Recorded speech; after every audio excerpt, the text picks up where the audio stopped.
Buenas tardes, amigos. Este es el programa Diálogos en Montoner. Bueno, estamos en camino a la instalación de un nuevo gobierno. El periodo está lleno de optimismo. eh, las variables económicas se están moviendo hacia el azul completo. Las inversiones comienzan a destrabarse. Es que el nuevo gobierno de Keiko Fujimori inspira confianza. Eso es incuestionable.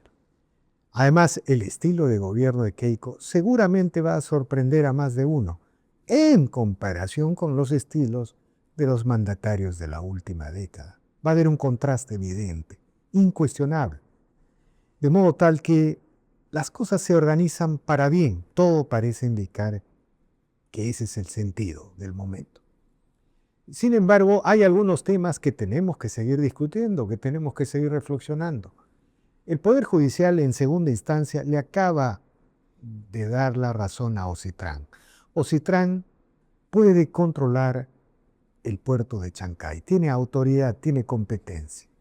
El argumento de que el puerto de Chancay era una inversión privada, era un enclave privado, que no era una concesión, que no correspondía a una concesión, al parecer en el Poder Judicial en segunda instancia no ha sido considerado porque ya sea una concesión o una inversión privada, ambos tipos de negocio, de inversión, brindan un servicio público. Y ese es el argumento principal del Poder Judicial. ¿Qué significa esto si es que miramos el Plan Nacional de Puertos del Perú? Si es que miramos la geopolítica, porque incuestionablemente en esta decisión que acaba de tomar el Poder Judicial, también hay argumentos geopolíticos que se entrecruzan. En Perú, lo cierto es, está camino, o ya es, una potencia portuaria del mundo, porque sus costas están llamadas, y sus proyectos de puerto, y sus puertos actuales están llamados a conectar la costa del Pacífico Sur con el Atlántico.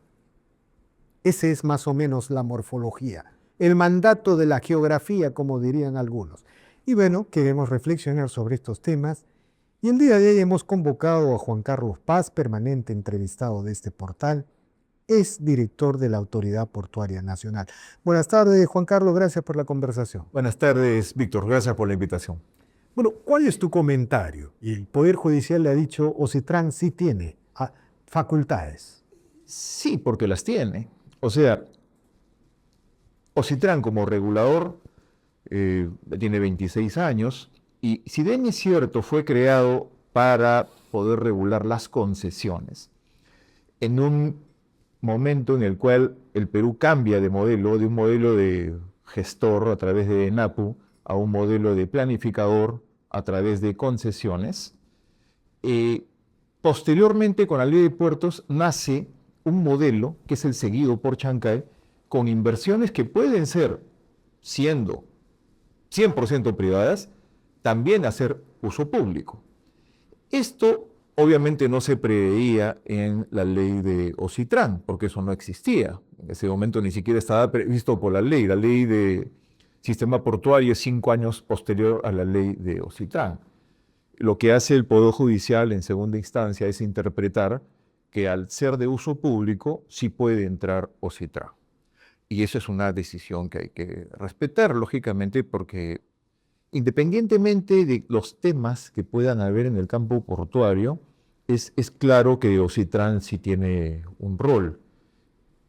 Los colegas que están inmersos en este tema tienen diferentes opiniones. Unos se van a un extremo donde dicen que no hay ninguna eh, posibilidad de que Ocitrán regule a Chancay y otros que sí debe regularlo completamente. Pero como todo en la vida, pues la verdad no está en los extremos, sino hay que razonar bien cuál es el ámbito real de Ocitrán. Entonces, hay varios elementos. Está el de acceso, está el de libre competencia, está el tarifario, está el de inversiones, y cada uno tiene un tratamiento. Por ejemplo, el de inversiones es evidente que ahí no tiene nada que hacer Ocitrán, porque te pongo un ejemplo, en una concesión como Paracas, ellos han tenido obligaciones de inversión de acuerdo al contrato de concesión que son supervisadas estrictamente por Ocitran. En el caso de Chancay, eso no ocurre, porque no es un contrato de concesión, es una inversión 100% privada. ¿Quién tiene que ver ahí? Solamente la Autoridad Portuaria Nacional, para garantizar que se cumpla el plan maestro ofrecido por Chancay. Ahí no entra Ocitran, ¿no? Pero en los demás temas, de alguna forma u otra, sí puede entrar Ocitran. Pero en todo caso, la decisión del Poder Judicial del Estado peruano ha permitido distender este asunto, ¿no? Porque la percepción, la señal que se envía es que el Estado peruano, al margen de que cualquier punto de vista, ejerce soberanía en todos los campos cuando decide. Claro, Hay algo de eso, ¿no es cierto? sí, lo que pasa es que se ha tergiversado el asunto y se ha llevado al tema de la soberanía. Acá no hay ningún tema de soberanía. Es un tema de interpretación normativa, nada más. Y absurdamente se ha llevado un tema de soberanía o decir que Chancay es un enclave. Nada que ver. O sea, Chancay, está SUNAT, está la Autoridad Portuaria Nacional, está SENASA, está la Policía Nacional, están diversas entidades del Estado peruano. El hecho de que haya una controversia en uno de los aspectos de uno de los reguladores, que es en este caso, o de una de las agencias estatales, en este caso un regulador, Ocitran, eso no implica de ninguna manera una pérdida de soberanía. Ese argumento, formal y legalmente, puede ser impecable, ¿no? En todo caso, para plantear un poco la reflexión, la discusión, puede ser absolutamente impecable. Pero cuando vemos que el Perú está incuestionablemente en una tensión geopolítica mundial, mira, Estados Unidos, Perú, aliado no, principal no OTAN, los F-16. Y cuando vemos incluso que se moderniza una base del Callao a 80 kilómetros del puerto de Chancay, es incuestionable que hay una realidad que no se ha considerado en la ley.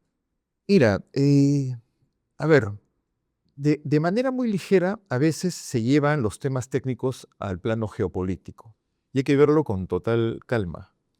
Ya le dijo el mismo Xi Jinping al presidente Trump en Pekín, ¿no? Recordemos a Tucídides, ¿no? Tucídides, Entonces, la trampa de la Tucídides. trampa de Tucídides. Entonces, y está visto pues que en los últimos 500 años estos enfrentamientos entre dos grandes potencias han llevado a guerras, ¿no?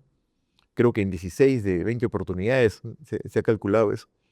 Eh, Tenemos que ser muy cuidadosos y ser muy inteligentes en nuestras relaciones, porque somos uno de los pocos países en el mundo que tienen tratado de libre comercio, tanto con Estados Unidos como con China, los dos nuestros principales socios comerciales. Con China tenemos ya una relación de décadas y con Estados Unidos una relación que este año cumple 200 años. O sea, somos grandes amigos de los Estados Unidos y grandes amigos de los chinos. Y eso no significa alinearnos o a uno o al otro. Tenemos que manejarnos de manera la inteligente. presidenta Keiko Fujimori, en realidad hay que matizar la tesis que estás proponiendo, porque la presidenta Keiko Fujimori acaba de señalar que el Perú se incorpora al proyecto Escudo de las Américas.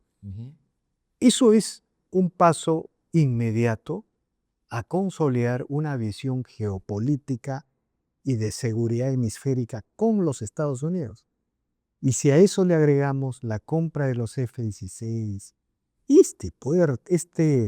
esta base naval del Callao, del Puerto Espacial del Norte, es incuestionable que esto se empieza a parecerse, pero con democracia. La diferencia es que hay democracia aquí, hay Estado de Derecho.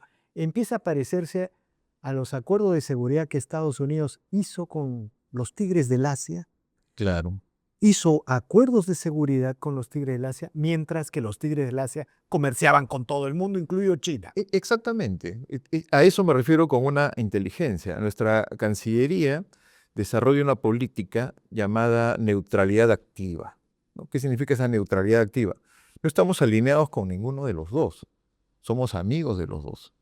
Y por supuesto que en algunos temas somos más afines. En geopolítica estamos Sí, en otro eje. Tampoco podemos negar. Claramente Somos geopolíticamente somos con el eje con los Estados Unidos en las Américas. Es claro, la geografía te lo dice, estamos en el mismo hemisferio, ¿no? O sea, nosotros estamos en el hemisferio donde está Estados Unidos y tenemos una una relación muy fuerte hemisférica, somos parte de América. Pero por otro lado también comerciamos con China. China está manejando el 30% del comercio mundial y tiene 58 de los principales puertos del mundo y 8 de los 10 primeros. Shanghái mueve más que los 4 o 5 puertos más grandes de Europa. O sea, todos los juntas y es Shanghái. Entonces, la potencia comercial de China, que no solamente se limita a lo comercial, también a lo tecnológico, ¿no? En lo tecnológico ¿no? es Estados Unidos. Entonces, no, también en lo tecnológico están allí, ¿no? Yo no niego, ya que antes de entrar al desarrollo de los puertos, yo no niego que China es la fábrica del mundo. Así es. Por eso controla los puertos del mundo, pero las Big Tech del mundo controlan los servicios tecnológicos del mundo. Mira, Facebook, Sí, sí. Uber, santo Dios, Waze, y no paro de contar, ¿no es cierto? Sí, ahí se manifiesta pues esa pugna, ¿no? Son las dos grandes potencias y como te repito, tenemos que ser como país muy inteligentes en manejar esas dos relaciones tan valiosas que tenemos. Ahora, ya entrando al tema de los puertos, la pluralidad de inversiones de puertos en el Perú. Sí. O sea, también hay que superar mitos, ¿no? Parte de las polarizaciones que muchas veces no se justifican. El Perú, digamos, Juan Carlos Paz ha sido presidente de la Autoridad Autónoma de Puertos del Perú. Los puertos son una especie de BCR en planificación e inversiones junto a los modelos de agroexportación que se han detenido. Pero la pluralidad de inversiones, o digamos hay un desequilibrio a favor de China. Mira, a ver, para ponerlo en cifras, ¿no? En primer lugar, ¿cuántos países invierten en Perú en puertos a través de sus empresas? 18 países. 18. Está Emiratos Árabes, está Países Bajos, está también obviamente Estados Unidos, China, Francia, Japón, Ecuador, o sea, México, 18 países. Hay este fondo de inversión, BlackRock, creo que se llama. BlackRock, por ejemplo, una de las empresas de BlackRock es socio de 2 puertos fundamentales para el Perú, que son Matarani y Salaberry, con el grupo Transmarsa, que es un grupo peruano. Y tenemos a los norteamericanos también en más de un puerto en la costa, más de 3 puertos en la costa. Entonces, están los principales países del mundo incursos en el negocio portuario en el Perú. Nosotros le abrimos las puertas a todos los países en la medida que respeten nuestras normas. Y es así como el Perú tiene en este momento una inversión entre lo que se ha ya logrado y lo que viene. Podemos estar hablando de acercándonos a los 15.000 millones de dólares desde el año 98. Entonces, imagínate, es una... Sí, yo recuerdo que el milagro agroexportador en el Perú, 250.000 hectáreas, tiene una inversión de 20.000 millones de dólares. Claro, ese es otro de los elementos que nos potencia, porque hoy día ya tenemos cerca de 14.000 millones de dólares en agroexportación, que es nuestro segundo rubro de exportación después de la minería, y tienes la reforma portuaria, el avance en la agroexportación con el crecimiento del área cultivable, los avances en minería. Y todo esto tiene como piedra angular un proceso que empieza también hace más de 20 años, que es el inicio de la libertad de comercio en el Perú. Nosotros éramos una economía cerrada.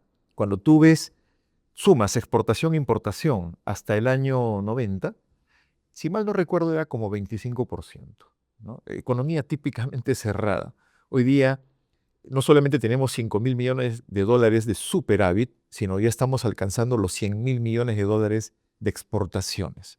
Somos una potencia exportadora. Minería, agroexportación, pesca, todo eso a través de estas reformas que se han hecho en los últimos 25 años. Y por supuesto, creo que no hay que olvidar que ayuda muchísimo a nuestra estabilidad monetaria. La independencia del BCR ha sido clave en todo esto. Bueno, hace unos días se conoció una interesante noticia. Keiko se reunió con Julio Julio Velarde. Velarde y se queda hasta Formidable los noticia. próximos 5 años. Formidable noticia para el país. Él es uno de los gestores de esta estabilidad que nos envidian en el hemisferio. Ahora, el argumento acerca de que el desarrollo del puerto de Chancay requiere otro gigante, se habla siempre de Corío en el sur. Y en un esquema geopolítico integrador, la inversión de Corío debería ser una inversión occidental de un país occidental. Un comentario sobre, hay un desequilibrio dramático a favor de Chancay, el puerto del Callao, ¿qué papel cumple? Hay muchos mitos allí, ¿no? Porque, mira, se habla de Chancay, se le ha mencionado como megapuerto. Para que tengas una idea, ¿no? En el mundo, el puerto que más mueve en contenedores es Shanghái y mueve 50 millones de contenedores o más. O sea, 16 veces más que el Callao, ¿no? 50 millones De TEUs al año. Un TEU es un 20 Feet Equivalent Unit, que significa contenedor de 20 pies. 50 millones o más versus 3.300.000 del Callao. Y a Shanghái nadie le dice megapuerto. Entonces acá hay como un vicio de llamarle megapuerto a cualquier puerto, y eso no deberíamos repetirlo. Chancay es un puerto, va a ser un puerto grande, pero Chancay ha movido ya el primer año, el primer periodo anualizado, está en un ritmo de 500.000 contenedores al año. Esperemos que el año 26 llegue a 600.000 o más, y posteriormente alcanzar el 1.000.000 y superar. Callao está en 3.300.000. Callao es un puerto que tiene cerca de 500 años. Lo fundó la Armada del Sur, del Virreinato español del Perú, en 1560. Es el puerto más antiguo, es el puerto más grande, y en este momento el Callao es el tercer puerto en Sudamérica. Éramos el octavo hace 11 años. Ya somos el tercero, le acabamos de ganar a Buenos Aires. O sea, está Santos, Cartagena, Callao, 3.300.000 TEUs al año. El siguiente paso es superar a Cartagena. Cartagena está en 4 millones. Entonces, ¿cuánto se ha invertido en el Callao hasta la fecha? Estamos hablando de por lo menos, cerca de 2.000 millones de dólares en los últimos 25 años, ¿no? ¿Cuánto se viene en inversiones? Por lo menos, estimo yo, 2.000 millones más en las renovaciones de los contratos que van a haber. Chancay está en 1.300 y dependiendo de cómo se mueva va a llegar a los 3.000 millones. Chancay tiene 4 amarraderos importantes. Callao tiene 18, ¿no? 18. Sí, y la diversidad de cargas que tiene Callao no se compara, pues es incomparable a nivel regional. Mueve contenedores, carga general, granos, químicos, combustible, minerales. Es decir, Callao es un fuera de serie. Yo cuando me invitan a conferencias, acabo de estar en Sao Paulo y voy a estar en Madrid próximamente, siempre digo una cosa que un poco disruptiva, ¿no? Porque pregunto, ¿qué es lo más valioso que tiene el Perú? ¿Qué crees que dice la gente? Machu Picchu, ¿no? Sí, La claro. gastronomía. Lo más valioso que tiene el Perú es Callao, sin lugar a dudas, por el movimiento que tiene, por la importancia que tiene para nuestro comercio. Entonces, esa es la realidad. Y en Callao hay inversión de APM Terminals, DP World, está también Sí, Transportadora Callao. muy diverso. Sí. Entonces, esa es la realidad. Los demás proyectos son interesantes, ¿no? Y ojalá que se concreten. Y esta idea del puerto de Corío, ¿cuánto de realidad, cuánto de ilusión y cuánto de mito o leyenda Ya. tiene? Bueno, habría que ver el estudio de demanda, que todavía no culmina la Autoridad Portuaria Nacional, y allí se va a ver, ellos van encargado un estudio del sur peruano, ¿no? para ponerlo en su real dimensión, ese estudio va a tener que especificar, bueno, cuánto se puede mover en el sur peruano, no solamente de carga peruana, sino carga boliviana, carga brasileña.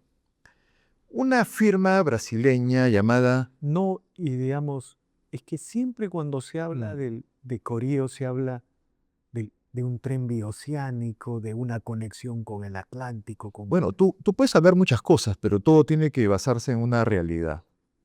Y naturalmente la realidad que puedes estimar es a través de estudios serios de mercado, de cuánto es lo que puede mover un puerto. La empresa Infraplan de Brasil, el año pasado, hizo un estudio para ver cuánto de carga brasilera puede venir a Perú. Y ellos estimaron 45 millones de toneladas. No, de toneladas. Entre terus, entre granos. El grano no va en terus, va justamente, es como bulk, o sea, a granel. Carne, en fin, la carga, y también la carga de importación que pueden atraer hacia Manaos, ¿no? Entonces, esos 45 millones de toneladas hay que distribuirlos por todos los puertos peruanos, lógicamente. O sea, Callao, al ser el puerto más grande, tomaría la tajada más grande y los demás puertos pueden tomar una parte de esa carga. Pero para que esa carga se mueva por puertos peruanos, necesitamos algo muy importante. Y es lo siguiente. Nuestro sistema portuario ha desarrollado muchísimo. Es admirable a nivel de la región. Todo el mundo dice qué bien han avanzado los peruanos en muchos aspectos. Entre ellos la forma por la cual ya estamos previendo, cosa que no lo han hecho los vecinos, de poder renovar los contratos de concesión o adjudicarlos a otro concesionario. Eso ya está resuelto en Perú. Pero, ¿qué hace falta? La conectividad vial y ferroviaria. O sea, la infraestructura más allá del puerto. Porque, ¿qué hacemos con puertos del siglo XXI? Si las carreteras... El puente de Chancay. Sí, o si entra en crisis el sistema de concesiones viales. O sea, no podemos tratar, y ahí permíteme un paréntesis, pero un tema importante es luchar contra la corrupción y otro tema fundamental es mantener la credibilidad del sistema de concesiones viales. No podemos, por atacar uno, destruir el otro. Entonces, el tema de concesiones viales es esencial. Empresas como PMO Vías, por ejemplo, ¿no? O los concesionarios de la línea amarilla, tienen proyectos interesantísimos para la materia vial y solución. Bueno, y esta pelea de Rafael López Aliaga con esta concesionaria, ya se está picando la Panamericana Sur. Y a la vez, ya comenzó a deteriorar. por supuesto. Y eso es un daño tremendo al sistema. Entonces, a eso me refería. Tenemos que actuar con mucha prudencia sobre esto para atacar cada problema en su respectiva dimensión. Y así como el sistema portuario ha avanzado muchísimo, el sistema vial adolece de ese problema en este momento. La confiabilidad se ha reducido, evidentemente. O sea, no... Pero antes de entrar a ese tema, lo de Corío es una interrogante, entonces. Bueno, se va a resolver cuando esté el estudio de demanda. Ahí se verá si va a mover 2 millones de toneladas o 10 millones de toneladas. Una pregunta más. Yo tengo entendido que el Perú tiene 3 grandes o 4 grandes lugares para hacer puertos enormes, ¿no? Uno sería Corío, el otro es Callao, el otro Chancay y el otro es Bayóvar. No, mira, te insisto en que el principal puerto es Callao y lo va a seguir siendo por mucho tiempo. ¿Ya? Así, ¿no? Sí, yo dudo que en el futuro, al menos yo no creo tener vida cuando alguien supere a Callao en movimiento. Así. Sí. Y pienso vivir bastante tiempo. ¿Ah? No, lo dudo mucho. Callao va a mover el año 2035 tal vez 9 millones de teus, ¿no? Y vamos a seguir creciendo. Me sale mi corazón medio chalaco, ¿no? Pero no, es muy difícil. Pero por supuesto, hay algo que sí va a cambiar. Y es que tenemos que pensar en descentralizar, ¿no?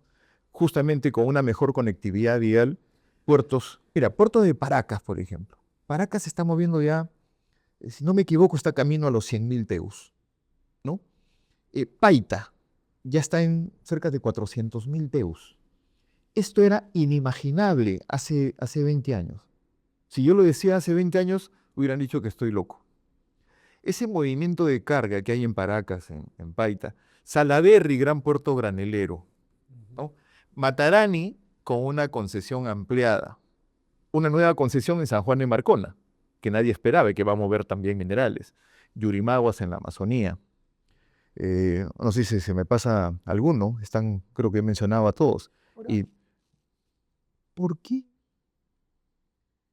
cuando se analiza el tema de los puertos del Perú, uno ve planificación, previsión, objetivos de mediano y largo plazo? Algo parecido sucede con las exportaciones. sí, claro, Este año han llegado ya casi a 100.000 millones de por dólares, supuesto. ¿no? Entonces, algo parecido también sucedía hasta cierto tiempo atrás con las agroexportaciones. Pero cuando uno ve infraestructuras, cuando ve regulaciones, son como islas, ¿no? Son Sí. como islas de eficiencia, BCRs en determinadas áreas de la economía que se han mantenido. A mi equipo en la APN yo siempre les decía, ¿no? Tengamos como norte ser como el BCR. El BCR es el ejemplo de una entidad pública bien gestionada en Perú. Y la Autoridad Portuaria Nacional todavía no es el BCR, pero sí se puede decir una cosa: en los últimos 23 años que funciona la Autoridad Portuaria Nacional, ha tenido una conducción clara, con diferentes presidentes, pero todos con una misma visión, ¿no? De simplificar las cosas, ayudar a la inversión privada, coordinar con el ministerio, con Proinversión, con el Mincetur, con DICAPI, todas las cuestiones de gestión de la planificación portuaria. Y la cosa ha caminado muy bien. Han habido altibajos, por supuesto, pero si uno ve y evalúa el desempeño de la Autoridad Portuaria Nacional por los resultados, es en definitiva una de las entidades públicas que mejor ha funcionado en las últimas 3 décadas. De acuerdo, de acuerdo. Bueno, estimado Juan Carlos, muchas gracias por esta interesante entrevista. Tenemos que seguir profundizando. Cuando gustes, Víctor. Tenemos que seguir, Un placer estar acá. tengo que seguir profundizando estos temas y sobre todo subrayando estas áreas de eficiencia que se han mantenido a pesar del desmadre de la última década. Es impresionante lo que ha pasado en el Perú, Así es. Somos muy resilientes. efectivamente. Te agradezco nuevamente A por ti, esta Víctor. y seguiremos conversando. Con gusto. Bien, amigos, esta ha sido una nueva edición de Diálogos de Montonero. No olvide, suscríbase al canal, su comentario. Así avanzamos y nos consolidamos. Muchas gracias.